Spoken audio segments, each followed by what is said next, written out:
Good morning, market wizards everywhere. It is 8:01 a.m. Chicago time on Wednesday, the 16th of September 2015. Derivatives trading involves substantial risk of loss. It is not suitable for all investors. Past performance is not indicative of future results.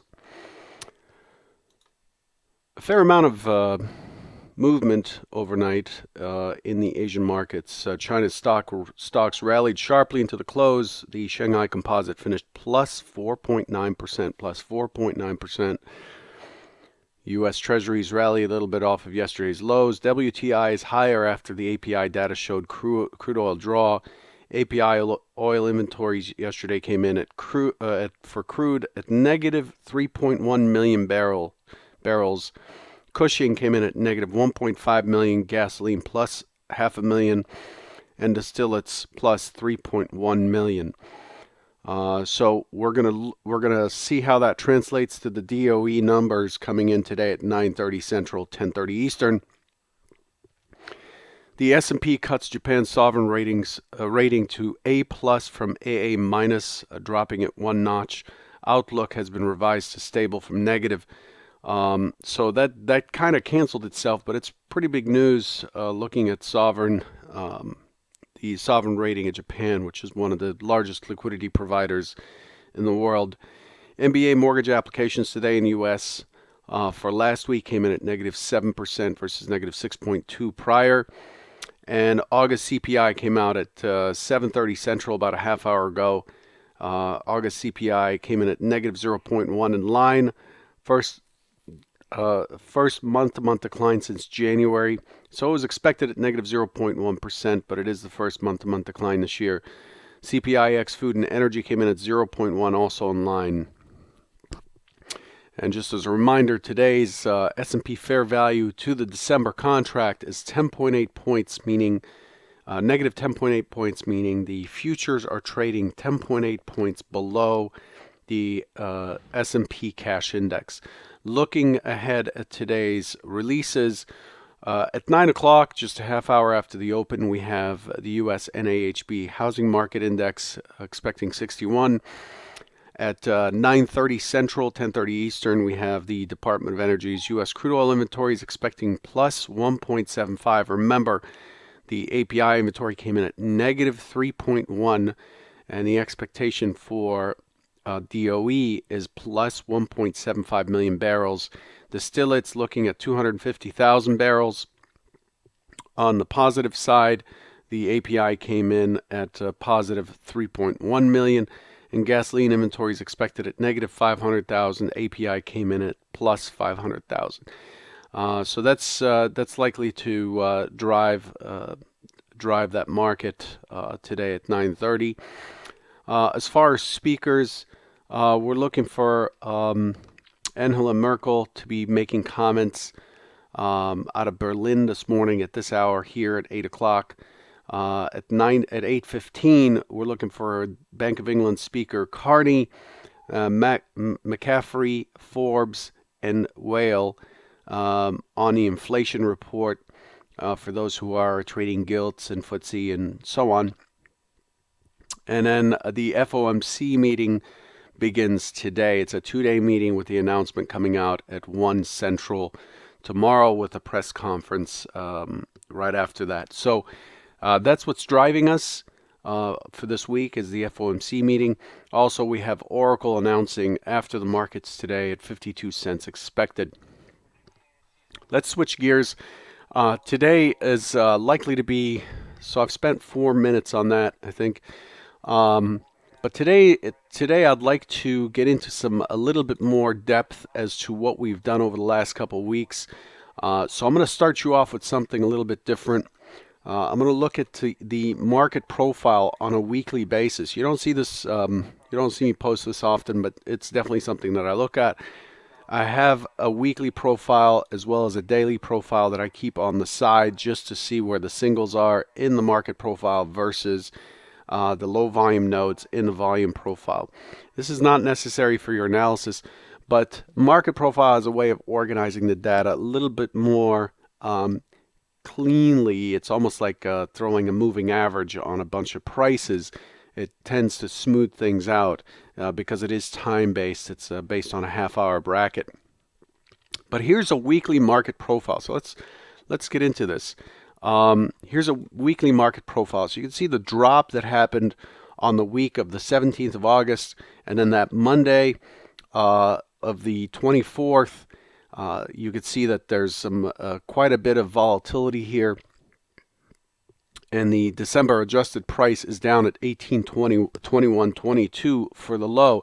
And I'd said several times that this move here was very impulsive, and so the expectation is that it would retest this 18.21 low. And so far, we've been in the pullback. We've been flagging. So you can see the triangle that I drew yesterday essentially goes something like this. And it carries back, and it's the triangle though that I drew yesterday was only for 3 days, but you can see that the market's actually consolidating. Is creating a wedge. I believe it's likely to break lower at some point. Let me change the color of this from white to a nice bright blue and thicken this up. So I'm expecting it to eventually test this low. This is a pretty decent low. It's an excess low, but it follows a move down that was quickly taken back. The auction here is incomplete in my opinion. But here's the point that I'm making with this chart.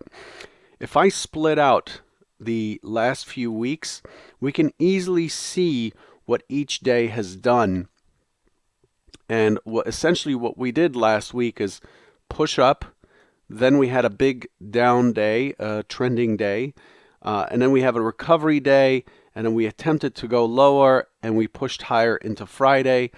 This is Monday, pretty dead, Rosh Hashanah, and so on. And then yesterday, Hypo 1 was for a break higher to 60.75. This went way beyond that, went beyond it by 10 points.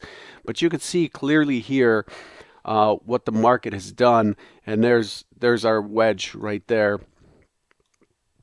that I had mentioned. I was looking for a break on the upside. If you watch yesterday's video at about 11 minutes and 15 seconds, I talk about the compression that took place on Monday, and that there was probably enough of it for an upside breakout to 60.75. Maybe, I said, because of the tighter range and just the heavy the heavy draw out of volume. In other words, the low volume that we saw on Monday. I didn't think it would have that much range, but you could see that the market's completely imbalanced ever since we popped up from these lows here. The market's basically been in balance. It's been trading in this range here, and it continues to be that way. Now, even if we break higher like we did yesterday, we still have to keep in mind the context that the market is in balance, and so we cannot push positions to a point where we expect them to immediately trend. Of course, if you're a swing trader, getting in where there's balance, getting in inside of balance, and waiting for the break is the way to go. That's the lowest risk position you can have, I think, and it provides you with a lot of liquidity to get in and out. But so far, the market has been. If you look at this number here, so let's unsplit these.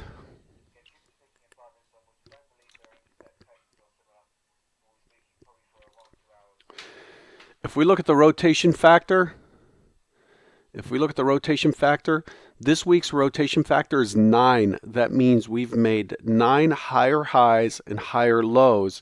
It's got this week's got an upward skew. This week started down in this area and has moved away based on yesterday's action up, and based on that we have a rotation factor of 9. The week before that, we only had a rotation factor of 3. Rotation factors are something that's very classic to market profile. A rotation factor of 0 is absolute balance, meaning that the profile is likely to be Gaussian in nature or normal in nature. So a profile that looks like this with the point of control somewhere in the middle, and it's balanced. It's completely balanced. We'll have a rotation factor of 0. But you can see based on today's, this week's profile so far, rotation factor is very high. So I'm going to watch today to see how that rotation factor gets affected if it falls back in. If we end up with 11 rotation factor, which means higher, low, higher, high, then I'm expecting it to break out of this triangle and start pushing into the thin volume above with a target of 1998.50 as the first target up. That's the single or the LVN, the next LVN area that's coming up. Anyway, that's just a little bit of background on the use of market profile there. I do watch it on a weekly and a monthly basis. I've showed you the monthly chart before. But you can see that we're moving away from balance that we had last week, this high volume area. We've built on top of it on Monday, and we have pushed up. So as soon as we take out this high from last week, then we're likely to start pushing towards the main areas above on the sell-off from the 21st. And the week of the 17th, okay? I hope I didn't confuse you with that. Again, rotation factors, very classic thing. Let's look at yesterday's action. So yesterday, I switched to a 2-tick Renko chart on my trigger chart. The 4 was too slow for the prior day, but it looks like I need to switch back to 4. Yesterday's expectation is for responsive selling back towards the point of control. So let's let this chart update here, and then I'll show you how that looks. Again, you can always catch the prior day's Trader Bite. They're not erased. They're still on the YouTube channel. Just look up Futures Trader 71 on YouTube, and they should come up. But yesterday's expectation for a Hypo 1. Yesterday's expectation for Hypo 1 was for responsive selling down towards the point of control, chop, chop, chop, chop, chop, and then a rotation up towards 60, which is up here. This is your target right here. That was Hypo 1. So a pullback, chop, and then rotation to 60.75. The market pulled back. It actually stopped 1 tick ahead of the gap close. So when I say pullback responsive, I don't mean that it has to bounce here. There's no way. I don't care who tells you that they can predict things, what the market's going to do quite consistently. That's not the business that I'm in. I'm not. The goal is not to predict exactly what it's going to do. That's not the purpose.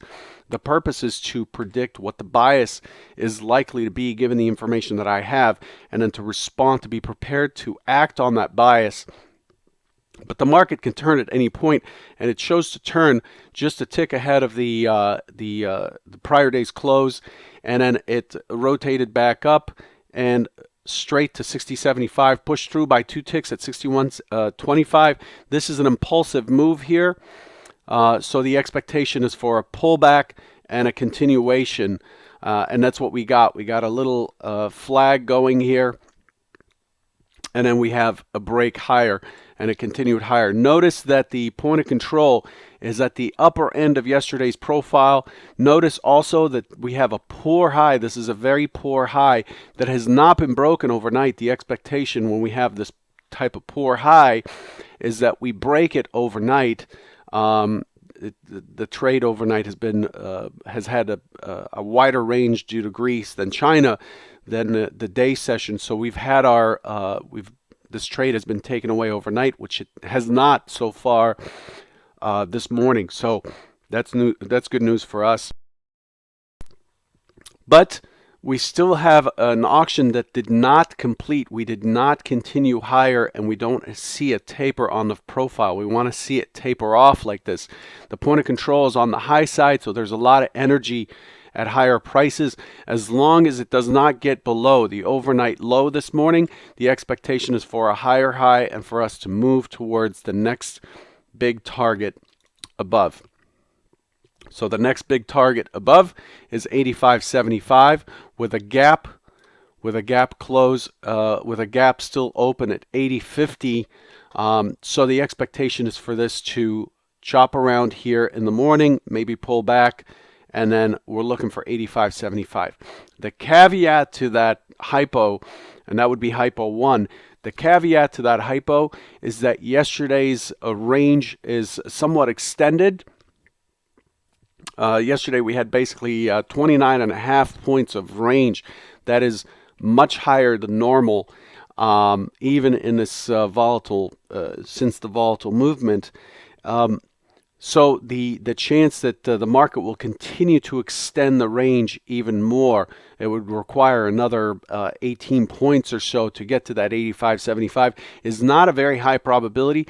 But what's likely to be a high probability is the break of that of yesterday's high into the open today. As long as it holds the overnight low, which is also an LVN area right here, my expectation is that the overnight high is going to be taken, is likely to be taken, and then I'll be looking for 80.50 and 85.75 as key targets. That's hypo 1.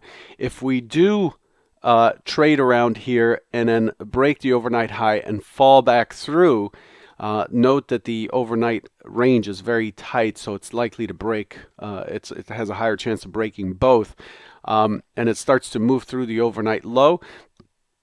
Then you're looking at a 58 or so target for the next HVN, and then the bigger target will be right in here in the 51 to 53 zone if it starts to roll over.